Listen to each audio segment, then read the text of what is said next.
चलिए, पिछले क्लास में हम लोग चल रहे थे मौर्यकालीन मूर्तिकला, और मूर्तिकला में हम लोग देखे थे किस प्रकार से स्तंभ पर कैसे मूर्तियां थी। हम लोग पिछले क्लास में स्तूप पर कैसे मूर्तियां थी देखे थे। आज इसी में हम लोग को करना है मृण मूर्तिकला। मृण मूर्तिकला, चलिए नीचे लिख दीजिए मृण मूर्तिकला। चलो ध्यान दो, मृण मीन्स क्या होता है? मिट्टी। मौर्य काल में मिट्टी के भी मूर्ति बनाए जाते थे, परंतु यह मूर्ति छोटा होता था और खिलौना के लिए खास बनाए जाते थे। आजकल भी देखे होंगे छोटे छोटे बच्चे खिलौना के लिए बनाते हैं, और इस मूर्ति को बताइए मशीन से बनाते होंगे कि हाथ से? तो सीधा सीधा हाथ से बनाए जाते थे। इसके लिए प्रायः काली मिट्टी का प्रयोग किया जाता था, और इस खिलौने को पूरे सुखाने के बाद इस पे भी लेप चढ़ा दिया जाता था, पूरे चमक वाला। देखिए इसमें भी चमक है। इसमें मुख्य रूप से कौन सी मिट्टी का प्रयोग है? काली मिट्टी का। इस समय जो मूर्ति बनते थे, अभी बताओ बाजार में जो खिलौना मिलते हैं उसमें पुरुष वाला ज्यादा है कि महिलाओं वाला? महिलाओं का ज्यादा हो। गुड़िया खरीदने जाओगे तो गुड़िया ज्यादा, गुड्डा कम दिखता है। तो उसी प्रकार से उस समय भी जो मृण मूर्ति है, इस समय महिलाओं की मूर्ति अधिक मिली। मौर्य काल आते आते महिलाओं की मूर्तियों में सौंदर्य पर विशेष ध्यान दिया गया। मिट्टी की ही मूर्ति में अब सोचिए कि इनका जो है केश विन्यास पर भी ध्यान दिया गया। केश विन्यास का मतलब समझ रहे हो? बाल। अब सोचो महिलाओं के, देखोगे गुड़िया का भी खिलौना ले लो तो उसके बाल पर बड़ा ध्यान दिया जाता है, बारीक ढंग से उनके बाल बनाए जाते हैं, आंखों पर बड़ा ध्यान दिए जाते हैं। तो इस समय के भी केश विन्यास पर ध्यान देना, उनके आंखों पर ध्यान देना, उनके बाकी बनावट पर, स्ट्रक्चर पर ध्यान देना। ये मृण मूर्ति भी जो मिले हैं वो काफी बारीक ढंग से और अच्छे बनाए गए हैं, खूबसूरत मूर्ति। तो ये मृण मूर्ति की विशेषताएं 3-4 लाइन में लिखना है, और तब आज हम लोग शुरू करेंगे मुख्य रूप से स्तूप कला और गुफा कला। इन दोनों के बाद अगले क्लास में आपका मौर्य कला कंप्लीट हो जाएगा, और मौर्य कला खत्म होने के बाद तब मेन सिखाएंगे राइटिंग स्किल, कैसे लिखना चाहिए।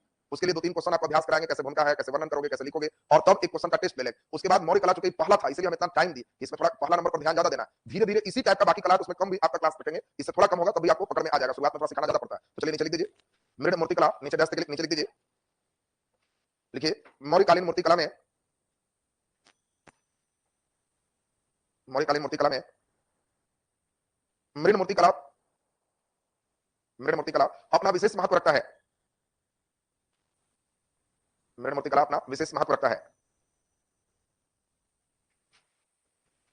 विशेष महत्व रखता है। इस समय मिट्टी से बनने वाले खिलौना, मिट्टी से बनने वाली मूर्ति,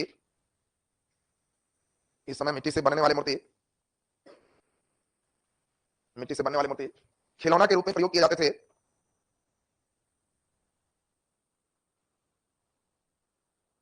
खिलौना के रूप में प्रयोग किए जाते थे। इन मूर्तियों को, इन मूर्तियों को हाथ से बनाए जाते थे, हाथ से बनाए जाते थे। मूर्ति बनाने के लिए मुख्यतः, मूर्ति बनाने के लिए मुख्यतः काली मिट्टी का प्रयोग किया जाता था।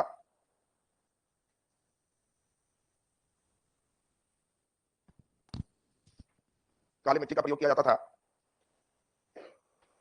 इसके ऊपर, इसके ऊपर चमकदार, चमकदार ओप भी चढ़ाए जाते थे। ओप माने लेप, परत। चमकदार ओप भी चढ़ाए जाते थे, चमकदार ओप भी चढ़ाए जाते थे। इन मृण मूर्तियों में, इन मृण मूर्तियों में महिलाओं की मूर्ति अधिक प्राप्त हुए हैं, महिलाओं की मूर्ति अधिक प्राप्त हुए हैं। इस समय मूर्ति को, इस समय मूर्ति को काफी बारीक ढंग से बनाए गए थे, काफी बारीक ढंग से बनाए गए थे। इसके केस विन्यास पर भी बल दिया गया था, इसके केस विन्यास पर भी बल दिया गया था, केस विन्यास पर भी बल दिया गया था, केस विन्यास पर भी बल दिया गया था। चलिए मूर्ति कला कंप्लीट है। अब हम लोग चलेंगे मौर्यकालीन मुख्य रूप से किसके बारे में? स्तूप कला। तो हेडिंग दे दीजिए मौर्यकालीन स्तूप कला, मौर्यकालीन स्तूप कला, मौर्यकालीन स्तूप कला। स्तूप के बाद तब एक लास्ट वाइंड अप होगा, अगले दिन पूरा कंप्लीट हो जाएगा आपका। ध्यान दो ठीक से, मौर्य कला के अंतर्गत ही इस समय स्तूप कला आता है। स्तूप समझते हो? स्तूप का अर्थ होता है ढेर। पहले ऋग्वैदिक काल में भी स्तूप का प्रयोग किया गया। उस समय स्तूप जो होते थे वो मिट्टी के होते थे। कोई मर गया तो मिट्टी का एक ढेर लगा दिया तो वो जस्ट लाइक स्तूप हो गया। पहले सिर्फ मिट्टी के बने, धीरे धीरे इसमें मिट्टी के स्थान पर ईंट का प्रयोग किया गया कि थोड़ा टिकाऊ बने। मौर्य काल आते आते स्तूप निर्माण कला एक विकसित अवस्था में पहुंच गया, और इसमें अब पत्थर के प्रयोग होना प्रारंभ हो गए। देखिए पहले होते थे मिट्टी का, ईंट का, लकड़ी का, ये सभी स्तूप निर्माण में प्रयोग होते थे, तो ये सभी चीज ज्यादा टिकाऊ नहीं था। लेकिन मौर्य काल में पत्थर के प्रयोग होने से थोड़ा टिकाऊ हो गया। ये स्तूप में होता क्या है? तो स्तूप में गौतम बुद्ध या उनसे संबंधित जो भी सामग्री है उसको संरक्षित रखने के लिए स्तूप कला विकसित किया गया। कहा जाता है कि अशोक ने 84,000 स्तूप का निर्माण किया। अगर तुम मेंस में लिखोगे भी तो कहना है कि अशोक ने 84,000 स्तूप का निर्माण किया, परंतु यह कथन अतिशयोक्तिपूर्ण प्रतीत होती है कि काट भी देना है। कोई एक आदमी 84,000 स्तूप नहीं बना सकता। कहना है वर्णन के अनुसार अशोक इतना बनाया, लेकिन कहना है कि कथन अतिशयोक्तिपूर्ण प्रतीत होता है। बाकी फिर कुछ नहीं बोलना, लगेगा कि मैं थोड़ा बढ़ा चढ़ा गया, कुछ नहीं। तुम कहेगा कि अभी तक हम 1 लाख रुपया दान दे चुके हैं भिखारी, थोड़ा अतिशयोक्तिपूर्ण ना है, कुछ जीव थोड़ा ज्यादा नजर आ रहा है, दिया होगा दान लेकिन उतना नहीं दे सकता। उसी प्रकार का यहाँ पर तुम्हारा बात है 84,000। अब ध्यान दीजिए, इस समय अब स्तूप का मतलब क्या है? देखो बौद्ध धर्म में पूजा का दो स्थान, एक तो स्तूप है, नहीं तो चैत्य है, और एक है विहार। ये तीन बात समझना है। तो विहार का मतलब रेसिडेंस है, जहां बौद्ध भिक्षु रहते थे। यहाँ पूजा वूजा नहीं करना है, रहने वाला जो मकान हो गया उसको विहार कहे। जो अब जहां ध्यान लगाना है, उस ध्यान लगाने वाली जगह का नाम स्तूप नहीं तो चैत्य। चैत्य एक शब्द से बना है चिता, चिता माने लाश, चिता समझते हो ना, लाश। यहाँ जाके एकदम ऐसा बन जाओ कि लगे लाश है, एकदम ध्यान करो प्रभु का, एकदम लाश बनकर, डेड बॉडी बनकर के, सोचो ही नहीं कि हम जिंदा है। तो इसका नाम हो गया चैत्य। और इसी में बुद्ध के अवशेष को संरक्षित रखने के लिए स्तूप निर्माण। तो पहला तो आप एक इंपॉर्टेंट बात समझे कि स्तूप निर्माण की प्रक्रिया पहले से चली आ रही, मौर्य से पहले आ रही। लेकिन मौर्य काल में स्तूप निर्माण की प्रक्रिया एक विकसित अवस्था में पहुंच गया। जहां पूर्व से स्तूप के निर्माण में मिट्टी, लकड़ी, इन सभी चीजों का प्रयोग हो रहा था, तो वहीं मौर्य काल में स्तूप निर्माण के लिए ईंट और पत्थरों का प्रयोग मुख्य रूप से प्रारंभ हो गया और एक विकसित फॉर्म में आ गया। आप देखिए, इसमें सबसे पहला काम करना है कि स्तूप का आपको चित्र बनाना। चित्र बनाने में आपको ध्यान रखना है कि स्तूप का निर्माण जब कभी भी होगा तो ऊंचे चबूतरा पर किया जाएगा। सबसे पहले चबूतरा बनाएंगे और चबूतरा पे ही स्तूप बनेगा, और स्तूप के लिए जितना इधर छोड़े हो उतना ही लगभग इधर छोड़ना, दोनों बराबर। और इसी पर एक अंडाकार आकृति बना दिए। इसी पर यहाँ पर जो देख रहे हो, यहाँ बुद्ध से संबंधित जो सामग्री है, इस सामग्री को इसमें रख देना है। ऐसा हो सकता है कि बुद्ध की दांत की हड्डी मिल जाए, उनके बाल मिल जाए, उनको जलाया गया है तो उनके राख मिल जाए, जो मिले वो यहाँ रख देना। इन लोग ये मानते हैं कि बुद्ध जो है वो विशेष एनर्जी वाले व्यक्ति, उनका कोई सामान रखेंगे तो ब्रह्मांड से वो एनर्जी ग्रहण करेगा, और एनर्जी ग्रहण करने के लिए थोड़ा इस पर टावर ऊपर भी लगा देंगे तो और फुल एनर्जी ग्रहण करेगा। ये देखिए टावर है, कैसे हम टावर लगाते हैं पूरा पकड़े। तो ये अब यहाँ से ब्रह्मांड की एनर्जी कोई टावर धरेगा, यहाँ से क्यों धर रहा है? क्योंकि बुद्ध का अवशेष है। और ये एनर्जी के नीचे बैठ के ध्यान करोगे तो एकदम परम ध्यान पे प्राप्त करोगे। यानी तुमको बैठना है इसके नीचे, इसके ऊपर सब उपाय किया हुआ है, बुद्ध का अवशेष है, राख है, और वो राख इस तरह का है कि पूरे ब्रह्मांड की एनर्जी खींच के आपको दे। बैठने के पहले ई वाला जो देख रहे हो, इसके चारों तरफ तुमको घूम लेना है, परिदक्षिणा पथ। बाकी इसके चारों तरफ एक बाउंड्री लगा दिया गया है और इसमें 4 द्वार बनाए गए हैं। ये द्वार है, ये जो देख रहे हो ये द्वार है, तोरण द्वार, एक द्वार हो गया। इसी प्रकार से यहाँ हम चले तो ये दूसरा द्वार हो गया। द्वार भी बड़ा अलंकृत है, इसमें बहुत बेहतर ढंग से बनाया गया है ये द्वार। फिर यहाँ से हम चले तो यहाँ तीसरा द्वार बना दिए, ये तीसरा द्वार आपका तैयार हो गया। फिर यहाँ से चले तो पीछे की ओर चौथा द्वार है। इस द्वार को सबको कनेक्टेड करने के लिए, जोड़ने के लिए यहाँ पे पूरा फुल व्यवस्था है, रैलिंग बनाया हुआ है। ये रैलिंग पत्थर के बनने लगे मौर्य काल में, उसके पहले के जो रैलिंग थे ये लकड़ी के बनाए जाते थे। अब देखिए ये पूरा रैलिंग हो, ये रैलिंग का डिजाइन हो गया। अब देखिए चारों तरफ से रैलिंग है, ये रैलिंग के स्ट्रक्चर बन गए। अब यही चीज जो आप देख रहे हो, परीक्षा में भी आपको फिगर बना देना है इसका। अब इसमें कौन क्या है ये आपको लिखना है, तो आपको ध्यान देना यह है, ये जो आप बनाए इसको नाम है, यहीं से एंट्री करेंगे, इसको हम लोग तोरण द्वार के नाम से जानते हैं। और बोलो तोरण द्वार की संख्या कितनी है? 4। हर दिशा में एक एक तोरण द्वार है। इसके बाद जो देख रहे हो ये जो चबूतरा है, इस चबूतरा को मेघी कहा गया। इसी के ऊपर जो कटोरा उल्टा रखा हुआ है, इस उल्टा कटोरा को अंड कहा गया। अंडा के समान ये उल्टा कटोरा अंड है। इसके ऊपर जहां बुद्ध के अवशेष हैं, इसको हर्मिका कहा गया। ये जो देख रहे हो, जो मेन पत्थर आप देख रहे हो, इसको एसटी कहा गया। और ये जो टावर देख रहे हो, इसको छत्र कहा गया, छाता। टावर का नाम क्या है? छत्र। और यही चारों तरफ घूमने वाला रास्ता है जिसको प्रदक्षिणा पथ कहा गया। इसका नाम क्या है? प्रदक्षिणा पथ। तो अब इसमें हम लोग ध्यान दें, ये जो रैलिंग देख रहे हो इसको वेदिका कहा गया। रैलिंग का नाम क्या है? वेदिका। अब परीक्षा में देखो, अगर स्तूप निर्माण के कल आएंगे तो इतना नाम तुमको याद चाहिए और सब के बारे में लिख देना हो। तो पहले बताओ, नाम तो क्लियर हो गया कि चारों तरफ घूमने वाला जो रास्ता है उसका नाम क्या है? प्रदक्षिणा पथ। जो ऊंचा चबूतरा है मेघी, उल्टा कटोरा है अंड, बुद्ध या उनसे संबंधित अवशेष हर्मिका में, सीधा पत्थर रखा हुआ एस्टी, इसके ऊपर छत्र। शुरुआत में एक ही छत्र होते थे, लेकिन मौर्य काल में फिर कितने छत्र बने? 3 छत्र बनना शुरू हो गए। इसके 4 प्रवेश द्वार है, प्रवेश द्वार को क्या कहेंगे? तोरण द्वार। और जो तोरण द्वार को चारों तरफ से बंद कर रहा है उसको वेदिका कहें। क्लियर है सबका? जल्दी से पहले इस फिगर को बनाइए और तब फिगर बनाने के बाद हम लोग इसमें नोट करें।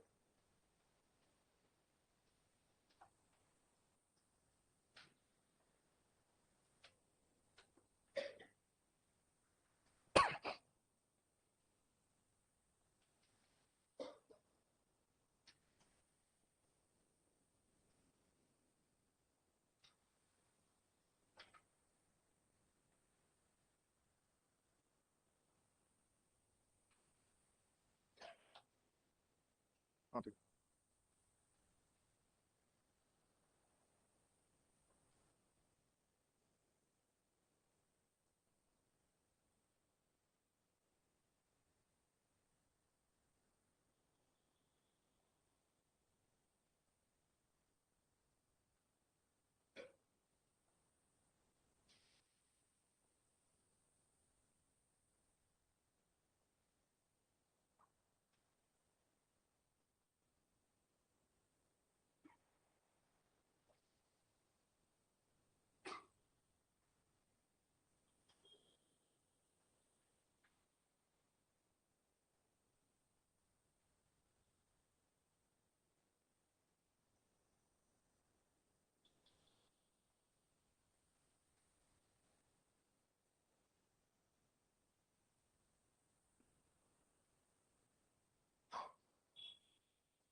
चित्र बनाना है, चित्र जितना अच्छा बनाओगे उतना ही सबसे इंप्रेशन बढ़िया बनता है कि इसने बढ़िया से स्तूप को समझा है।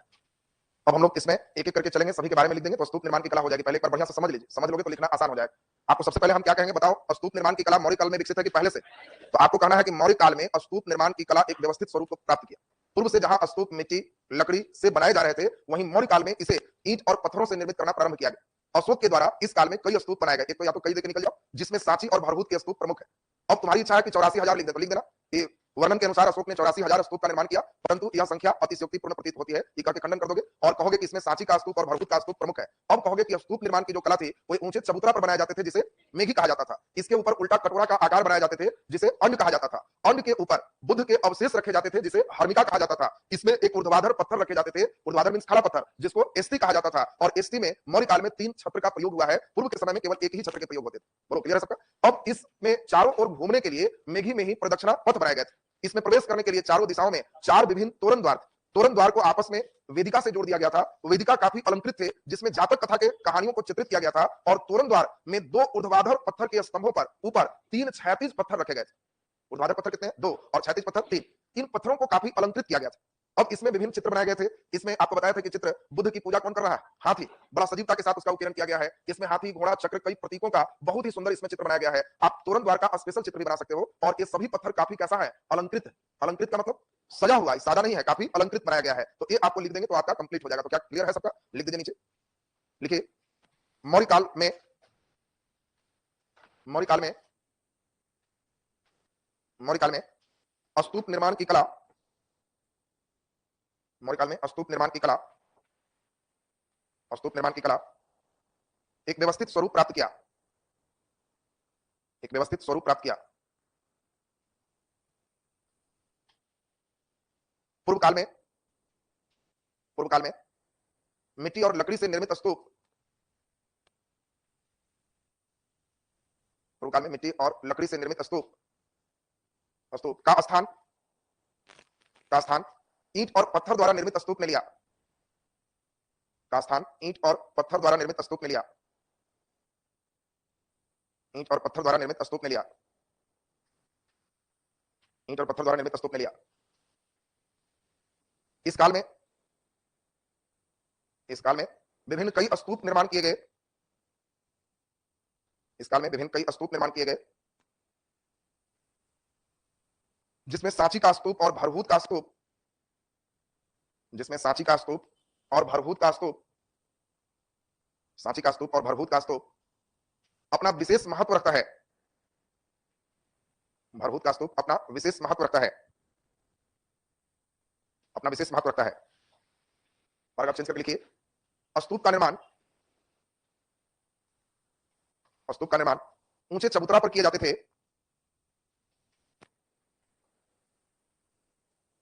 ऊंचे चबूतरा पर किए जाते थे, जिसे मेघी कहा जाता था।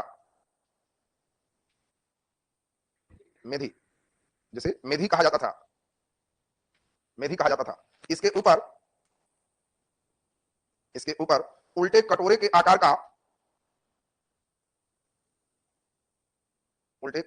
का अंड होता था। उल्टे कटोरे के आकार का अंड होता था। अंड के शीर्ष भाग पर बुद्ध या उनसे संबंधित अवशेष को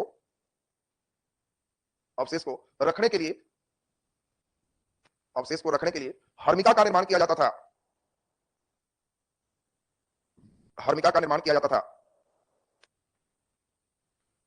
हर्मिका के बीच में एक सीधा ऊर्ध्वाधर पत्थर होते थे, जिसे एसटी कहा जाता था। एक सीधा ऊर्ध्वाधर पत्थर होते थे, जिसे एसटी कहा जाता था। इस एसटी के ऊपर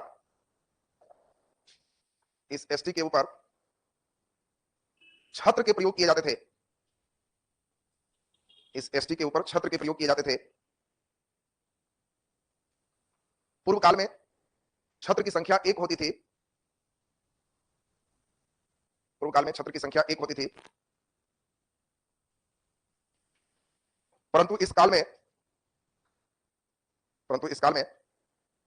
3 छत्र निर्मित किए जाते थे। 3 छत्र निर्मित किए जाते थे। 3 छत्र निर्मित किए जाते थे। अंड के चारों ओर घूमने के लिए, अंड के चारों ओर घूमने के लिए, अंड के चारों ओर घूमने के लिए प्रदक्षिणा पथ होते थे। प्रदक्षिणा पथ होते थे। प्रदक्षिणा पथ होते थे।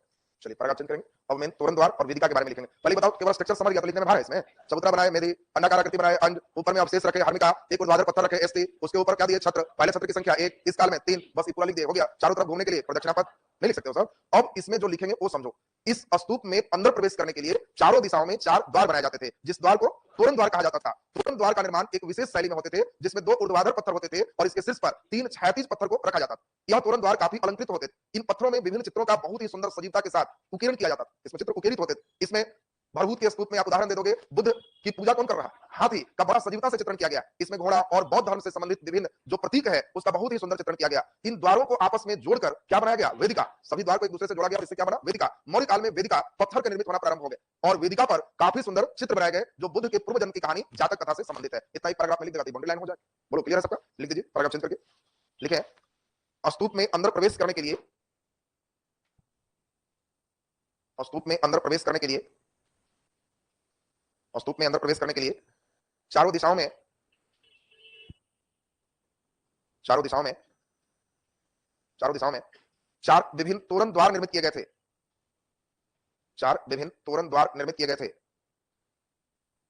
4 विभिन्न तोरण द्वार निर्मित किए गए थे। तोरण द्वार निर्मित किए गए थे। तोरण द्वार का निर्माण, तोरण द्वार का निर्माण विशिष्ट शैली में किया गया था।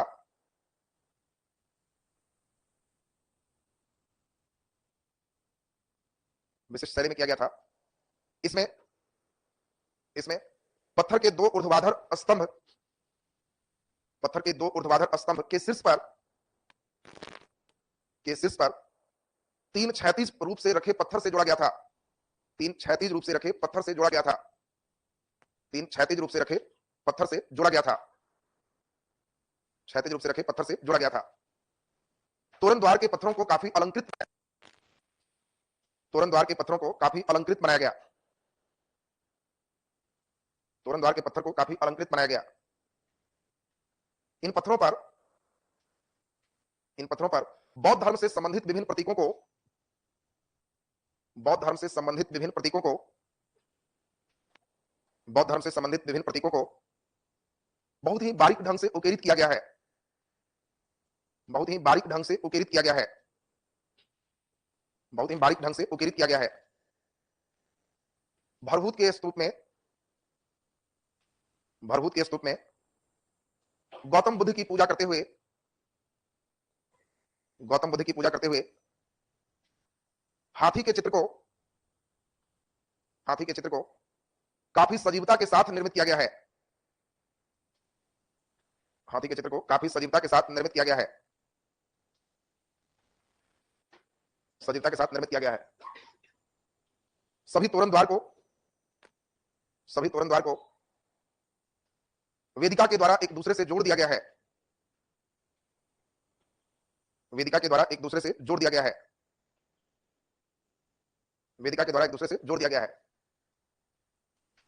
जोड़ दिया गया है। वेदिका में, वेदिका में बुद्ध के पूर्व जन्म की कहानी जातक कथा को, वेदिका में बुद्ध के पूर्व जन्म की कहानी जातक कथा को, जातक कथा को सजीवता के साथ चित्रित किया गया है।